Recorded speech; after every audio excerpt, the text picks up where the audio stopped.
Hello everyone, welcome back to my channel माँ Vandana chemistry classes.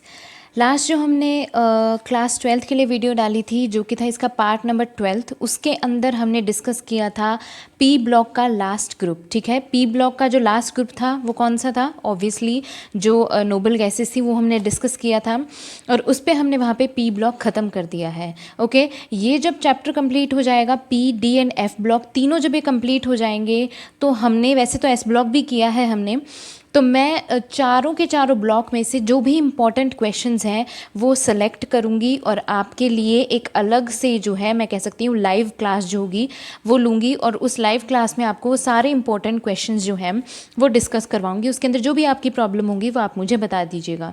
उसके लिए मैं आपको पहले ही इन्फॉर्म कर दूँगी, चैप्टर कंप्लीट होने वाला होगा उससे पहले मैं आपको इन्फॉर्म कर दूँगी कि हम ये लाइव क्लास अब लेने वाले हैं और इसके अंदर जिसे जो भी प्रॉब्लम हो, जो भी जिसके क्वेश्चंस हो, वो आप सेलेक्ट करके रख लीजिएगा। जिसे जो भी चीज़ समझ नहीं आई हो वो हम उनसे एक्सप्लेन कर देंगे वहीं पे। ठीक है भाई, चलिए अब हम स्टार्ट करते हैं हमारा group number block number D block जो है वो हम स्टार्ट करते हैं। और जो हमारा पार्ट नंबर 13 है,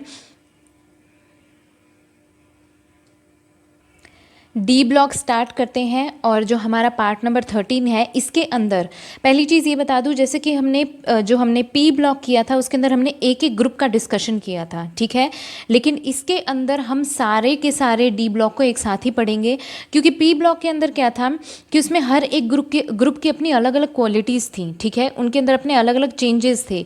इसके अंदर क्या होता है, पूरे डी ब्लॉक को एक साथ पढ़ा जाता है। ठीक है भाई, चलिए अब सबसे पहली चीज़ जो इसके अंदर आती है, हर एक ग्रुप के हमने जिस तरीके से नेम पढ़े थे कि इसका नाम ये होता है, इसका नाम ये होता है, वैसे ही डी ब्लॉक के जो एलिमेंट्स हैं इन्हें कुछ नामों से जाना जाता है, यानी इनके कुछ स्पेसिफिक नेम्स हैं।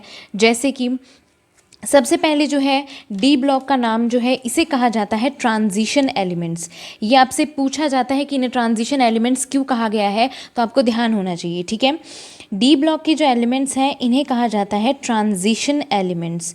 तो सबसे पहली बात कि इन्हें ट्रांजिशन एलिमेंट्स क्यों कहा जाता है भाई, इन्हें ट्रांजिशन एलिमेंट्स इसलिए कहा जाता है क्योंकि ये जो है एस और पी ब्लॉक के मिड में आते हैं। ठीक है, एस और पी ब्लॉक जो है इनके मिड में प्रेजेंट होते हैं। ट्रांजिशन का मतलब क्या होता है, मिड वाले एलिमेंट्स। ठीक है, ये एस और पी ब्लॉक के मिड में प्रेजेंट होते हैं, इसलिए इन्हें पहला कहा जाता है ट्रांजिशन एलिमेंट। दूसरा जो इनका नाम है वो है, इन्हें कहा जाता है कौन से एलिमेंट्स भाई, सोचिए। ट्रांजिशन एलिमेंट्स के साथ में इन एलिमेंट्स के अंदर बहुत से ऐसे एलिमेंट्स इंक्लूड होते हैं।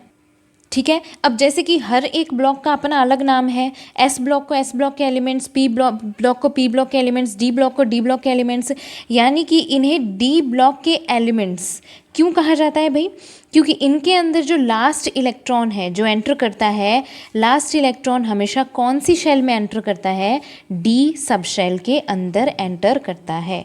समझ आ गई भाई ये चीज़, इसलिए इन्हें क्या कहा जाता है, इन्हें कहा जाता है डी ब्लॉक एलिमेंट्स। अब एक बहुत इम्पॉर्टेंट क्वेश्चन जो है वो अराइज होता है कि तीन ऐसे एलिमेंट्स हैं। ठीक है, सबसे पहले तो मैं आपको ट्रांजिशन एलिमेंट्स बता देती हूँ कौन से होते हैं, कहाँ पे आपकी पीरियोडिक टेबल के अंदर प्रेजेंट होते हैं। ये है हमारे भाई ट्रांजिशन एलिमेंट्स।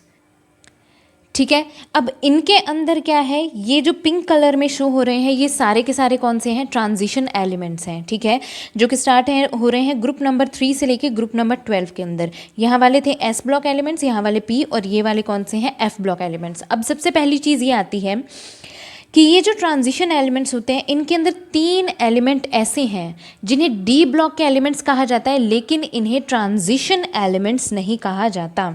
ठीक है, तो क्वेश्चन आपके बहुत बार बनता है कौन से वाला, वो तीन एलिमेंट्स कौन से हैं, वो है जिंक, कैडमियम और mercury. Zinc, cadmium and mercury are known as D block elements. ठीक है, are known as D block elements but are not included in transition elements। तो ये क्वेश्चन ये कहता है कि भाई जिंक, कैडमियम और मरकरी जो है इनको वाई इनको जो है डी ब्लॉक के एलिमेंट्स कहा जाता है, लेकिन इन्हें ट्रांजिशन एलिमेंट्स क्यों नहीं कहा जाता? तो सबसे पहली चीज़ तो ये है कि ट्रांजिशन एलिमेंट की डेफिनेशन जो है वो सबसे पहली डेफिनेशन यही है कि ट्रांजिशन एलिमेंट्स हमेशा वही होंगे जिनकी जो लास्ट, या यूँ कहें कि जिनकी जो डी सबशेल है, ठीक है, या यूँ कहें कि इनकी जो डी ऑर्बिटल है, ऐसे एलिमेंट्स जिनकी डी ऑर्बिटल जो होती है वो इनकम्प्लीट होती है। मैंने यहाँ पे डी सबशेल लिख दिया भाई, डी ऑर्बिटल होगा यहाँ पे, ओके, डी ऑर्बिटल, ओके। हाँ, देखिए भाई, ट्रांजिशन एलिमेंट्स वो एलिमेंट्स होते हैं जिनकी डी ऑर्बिटल जो होती है वो इनकम्प्लीट होती है। क्या होती है? इनकम्प्लीट होती है। हमें पता है कि डी ऑर्बिटल के अंदर कितने इलेक्ट्रॉन्स आ सकते हैं भाई? 10 इलेक्ट्रॉन्स आ सकते हैं। तो जिसमें भी 10 इलेक्ट्रॉन से कम इलेक्ट्रॉन होंगे वो कहलाएंगे सब के सब ट्रांजिशन एलिमेंट। लेकिन जिंक, कैडमियम और मरकरी, ये 3 ऐसे एलिमेंट्स हैं जिनके अंदर डी ऑर्बिटल जो होती है वो क्या होती है? कंप्लीटली फिल्ड होती है। इस वजह से इन्हें ट्रांजिशन एलिमेंट नहीं कहा जाता, लेकिन इनके अंदर लास्ट इलेक्ट्रॉन जो है वो कौन सी ऑर्बिटल में जाता है? डी ऑर्बिटल में जाता है, इसलिए इन्हें डी ब्लॉक एलिमेंट्स कहा जाएगा। एक बार फिर से समझ लीजिए, क्वेश्चन होता है कि जिंक, कैडमियम, मरकरी, इन्हें डी ब्लॉक एलिमेंट्स तो कहा जाता है लेकिन इन्हें ट्रांजिशन एलिमेंट्स नहीं कहा जाता। ऐसा क्यों? क्योंकि जो ट्रांजिशन एलिमेंट्स होते हैं वो एलिमेंट्स होते हैं जिनकी डी ऑर्बिटल के अंदर इनकम्प्लीट, मतलब जिनकी डी ऑर्बिटल जो हो वो इनकम्प्लीट हो, यानी 10 इलेक्ट्रॉन उनके अंदर कम्प्लीटली फिल्ड नहीं होने चाहिए। भले ही 9 इलेक्ट्रॉन हो चलेगा, लेकिन कम्प्लीटली 10 के 10 इलेक्ट्रॉन नहीं होने चाहिए।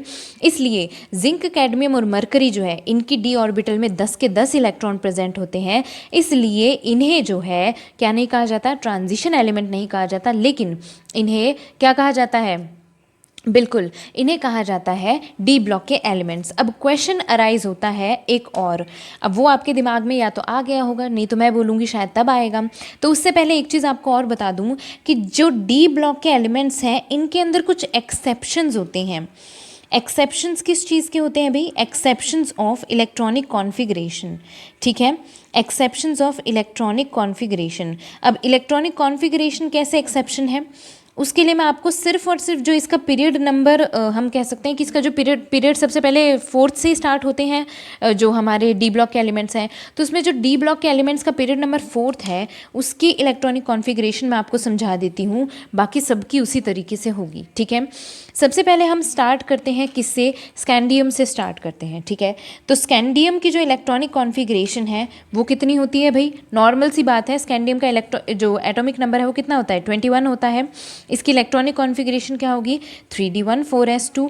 पहले की मैं नहीं लिख रही हूँ बिकॉज पहले की आप सभी को पता होनी चाहिए, you are in 12th class, okay, तो आपको ध्यान होनी चाहिए वो। नेक्स्ट बात करते हैं हम स्कैंडियम के बाद में किसकी करेंगे?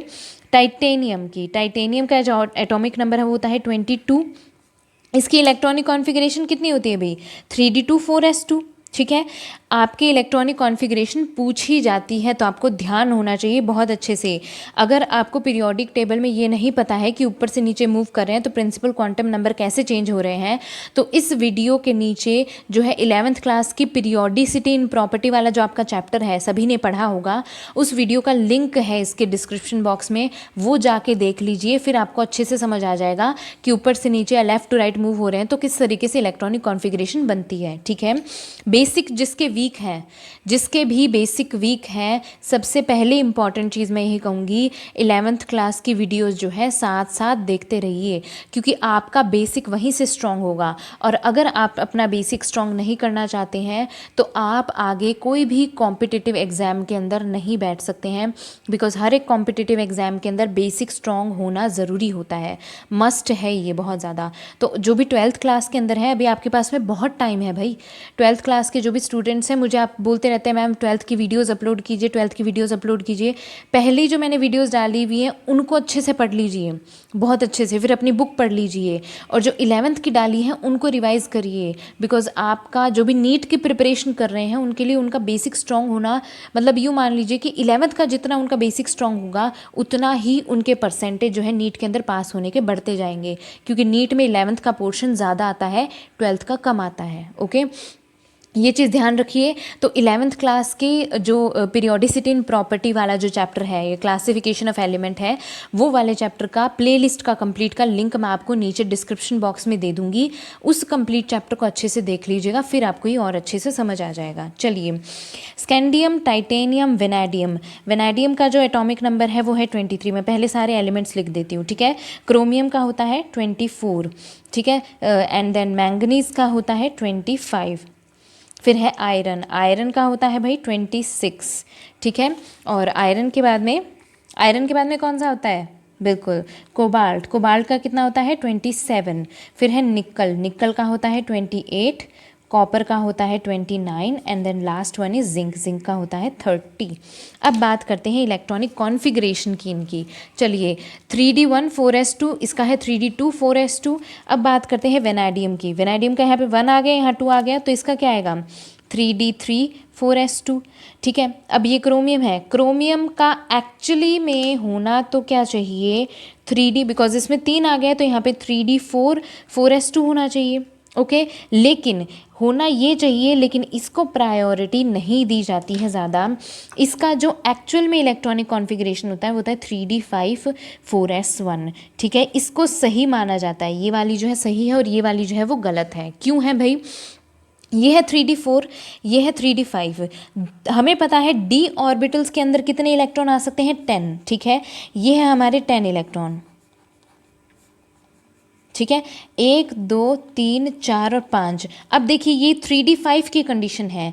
हमें पता है कोई भी ऑर्बिटल, ये सिर्फ d ऑर्बिटल की बात नहीं कर रही हूँ मैं, कोई भी ऑर्बिटल अगर एम्प्टी होगी, हाफ फिल्ड होगी, ठीक है, एम्प्टी, हाफ फिल्ड और क्या होगी फुल फिल्ड होगी, वो क्या होती है बहुत ज़्यादा स्टेबल होती है। ये चीज़ ध्यान रखिएगा, ये हर एक ऑर्बिटल पे लागू होती है। अगर आप p ऑर्बिटल की भी बात कर रहे हैं तो p ऑर्बिटल में कितने इलेक्ट्रॉन आएंगे? टोटल 6 आएंगे। खाली होगी तो 0, हाफ फिल्ड होगी तो 3 और फुल फिल्ड होगी तो 6, ठीक है।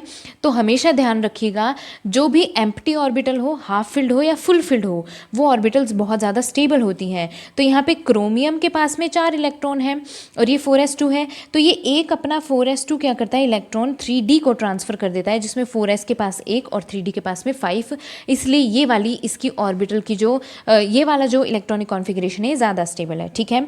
अब बात करते हैं मैंगनीज़ की। तो मैंगनीज़ की यहाँ पे क्या है 3d4 4s2, एक्चुअल में होनी ही चाहिए, हमने ये बनाई है तो सीक्वेंस तो यही वाली चलेगी। तो मैंगनीज़ में होंगे 3d5 4s2, ठीक है। मैंगनीज में 3d6 नहीं कर सकते क्योंकि 25 इलेक्ट्रॉनिक कॉन्फ़िगरेशन के अकॉर्डिंग 3d5 ही आएगा, ठीक है। नेक्स्ट आता है आयरन, आयरन की होगी 3d6 4s2, ठीक है भाई। अब कुछ स्टूडेंट्स के दिमाग में क्वेश्चन आएगा कि फिर तो हम तो ये कर सकते हैं कि 2-2 इलेक्ट्रॉन इनको यहाँ पे ट्रांसफ़र करके इनको और ज़्यादा स्टेबल कर सकते हैं, 10 इलेक्ट्रॉन पहले कर सकते हैं। ऐसा नहीं होता है, 2-2 इलेक्ट्रॉन ट्रांसफ़र करना 4s से इज़ क्वाइट डिफ़िकल्ट, ये थोड़ा डिफिकल्ट है। एक इलेक्ट्रॉन आप फिर भी ट्रांसफ़र कर सकते हैं, ठीक है। हर चीज़ हम इलेक्ट्रॉनिक कॉन्फ़िगरेशन में अपनी मर्ज़ी से भी नहीं चला सकते हैं, है ना। कुछ चीज़ें जो होती हैं वो हम कह सकते हैं कि प्रूवन कंसेप्ट होते हैं, वो प्रूव किए हुए होते हैं। नेक्स्ट 27, आपको इसी तरीके से ध्यान रखना है भाई। इसके अंदर 21 है, 1 है 3d1, इसमें लास्ट में 2 है 3d2, ये 23 है 3 यानी 3d3, 4 होना ये चाहिए, लेकिन आपको याद रखना है इसके अंदर ये एक्सेप्शन है, ठीक है। ये एक्सेप्शन है, जिन पे स्टार लगाया है वो एक्सेप्शन है। नेक्स्ट है मैंगनीज़ का 25 तो 5 3d5 और आयरन का 26 तो 3d6। अब आ जाइए कोबाल्ट, कोबाल्ट का 27 तो 3d7। निकल का होता है 28 तो क्या आएगा? बिल्कुल इसका आएगा 3d8 4s2।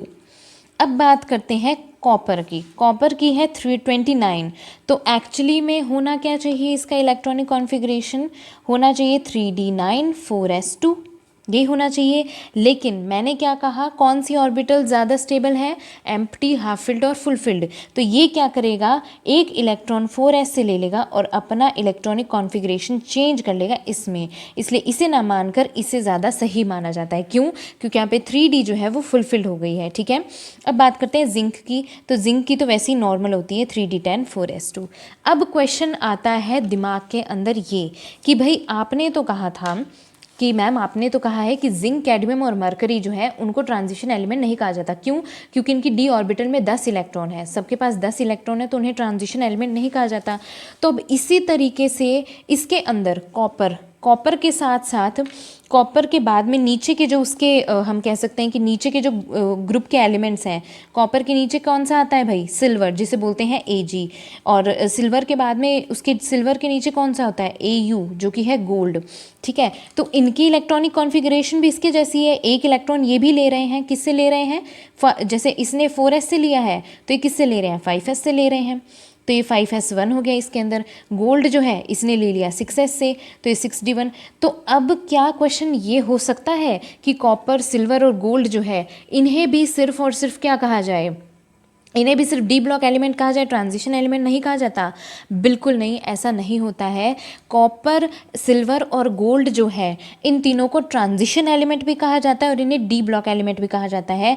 इनके अंदर जिंक, कैडमियम और मरकरी जैसी बिल्कुल भी कोई कंडीशन नहीं है। आप सोच रहे हो इसमें 3d10, इसमें 4d10, 5d10, इस तरीके से, तो ये भी सिर्फ ट्रांजिशन एलिमेंट नहीं कहलाएंगे, सिर्फ डी ब्लॉक होंगे? बिल्कुल नहीं। इनकी इलेक्ट्रॉनिक कॉन्फ़िगरेशन एक्चुअल में 3d9 है। ये तो हमने इसको बाद में बताया है कि इसके अंदर एक इलेक्ट्रॉन इससे ट्रांसफ़र हो जाता है। एक्चुअल जो इसकी इलेक्ट्रॉनिक कॉन्फ़िगरेशन है वो तो 3d9 है, 10 इलेक्ट्रॉन तो नहीं है इसके अंदर। इसलिए कॉपर, सिल्वर और गोल्ड जो है ये ट्रांजिशन एलिमेंट भी होते हैं और डी ब्लॉक एलिमेंट्स भी होते हैं। समझ आ गई ये चीज़? ये है इसका बेसिक कंसेप्ट।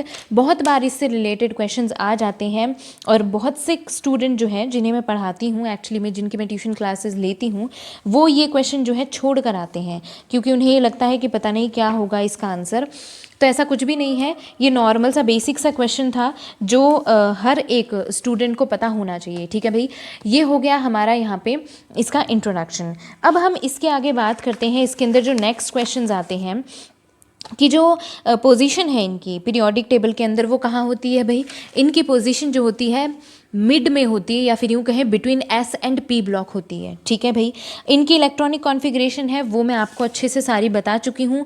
ऐसे इनकी इलेक्ट्रॉनिक कॉन्फ़िगरेशन, नीचे वाले जो ग्रुप्स हैं उनकी भी ऐसी की ऐसी इलेक्ट्रॉनिक कॉन्फ़िगरेशन होगी। ठीक है, अब इनकी बात आती है किससे रिलेटेड? अब हम बात करेंगे हाँ, एक चीज़ और बता दूँ आपको कि ये जो क्वेश्चन है जिंक, कैडमियम वाला, ये आपकी बुक के अंदर गिवन है। उसका एक्सप्लेनेशन भी इसी तरीके से है, लेकिन अगर आपको समझ नहीं आ रहा है तो आप इसको भी याद कर सकते हैं। ठीक है भाई, अब आगे हम बात करते हैं इसकी फ़िज़िकल प्रॉपर्टीज़ की।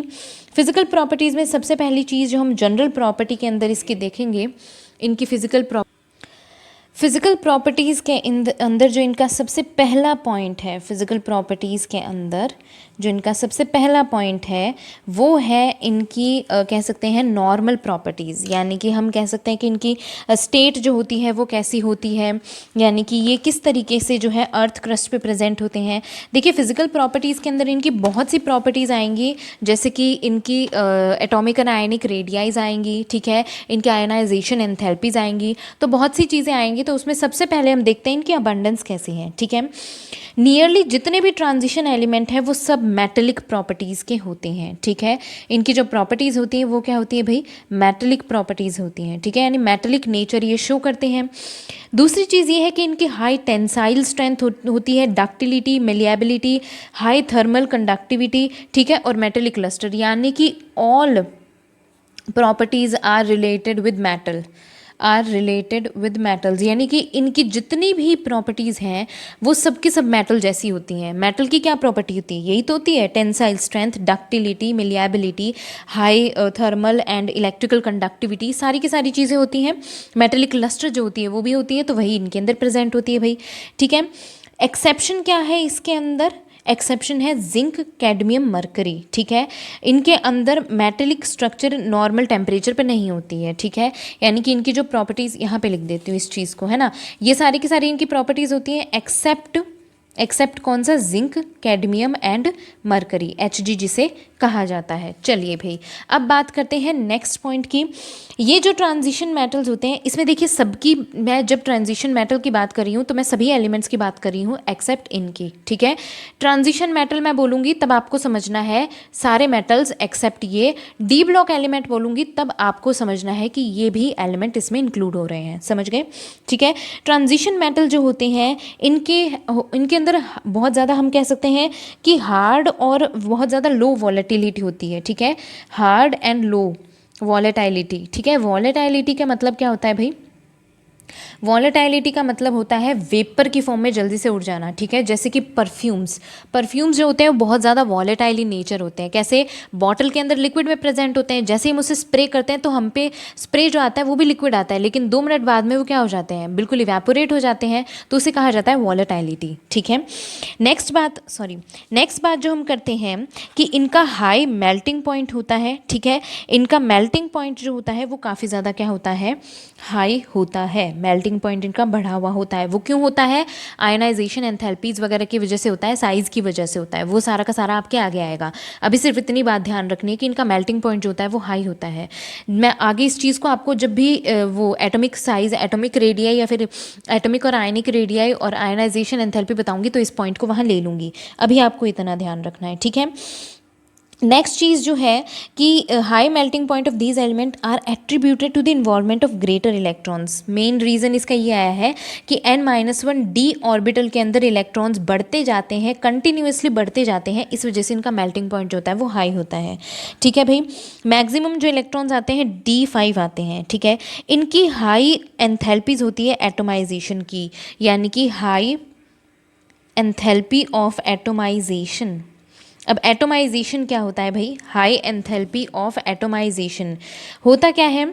जब भी इनकी एटॉमिक फॉर्म के अंदर एटोमाइजेशन, हाँ ठीक है, जब भी ये एटॉमिक फॉर्म के अंदर प्रेजेंट होते हैं तो इनको बहुत ज़्यादा एनर्जी देनी पड़ती है। यानी कि हम कह सकते हैं कि इनमें अनपेड इलेक्ट्रॉन जिस अमाउंट में बढ़ते या घटते जाते हैं उस कंडीशन के अंदर ही अपनी एटॉमिक फॉर्म को छोड़ते रहते हैं, ठीक है। यानी कि मॉलिक्यूल्स में या फिर यूँ कहें कि दूसरे एलिमेंट्स के साथ में रिएक्ट करते रहते हैं, ठीक है। तो वो डिपेंड करता है कि इनकी आयोनाइजेशन एंथैल्पी कितनी है, ठीक है। उसी के अकॉर्डिंग जो है ये क्या करते रहते हैं? अपनी एटोमाइजेशन एनर्जी शो करते रहते हैं, ठीक है। ये है इनकी नॉर्मल प्रॉपर्टीज़। अभी जो हम आगे बात करने वाले हैं वो इनकी एटॉमिक और आयनिक रेडियाई है। अभी इंट्रोडक्शन के लिए मेरे ख्याल से आज के लिए काफ़ी है, क्योंकि आपकी एनसीईआरटी की बुक का ऑलमोस्ट इसने 2 से 3 पेज कवर कर लिए हैं। तो आपको पहले इसके साथ साथ पहले वीडियो देख लीजिए, उसके बाद में एनसीईआरटी की आप अपनी बुक पढ़ लीजिए, ठीक है भाई। जो इसका लास्ट वाला पार्ट नंबर 12 है जो मैंने अपलोड किया है, उसका लिंक जो है डिस्क्रिप्शन बॉक्स के अंदर है। और फिर से रिपीट करूँगी, जिनकी 11th का बेसिक कंप्लीट नहीं है प्लीज़ पहले अपना 11th का बेसिक कंप्लीट कीजिए। मैंने लगभग 11th के सारे चैप्टर्स अपलोड कर दिए हैं, प्लेलिस्ट के अंदर है। किसी को नहीं पता है प्लेलिस्ट क्या होती है, किस तरीके से ओपन करते हैं, तो वो भी मेरे चैनल के अंदर वीडियो डाली हुई है, उसका भी लिंक डिस्क्रिप्शन बॉक्स में है। सारी चीज़ आपको डिस्क्रिप्शन बॉक्स में अवेलेबल हो जाएगी।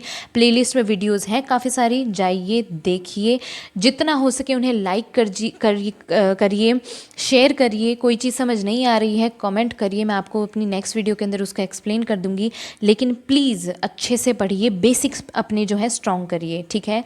सो ये थी मेरी आज की वीडियो, मिलेंगे नेक्स्ट वीडियो के अंदर। Till then take care, bye bye.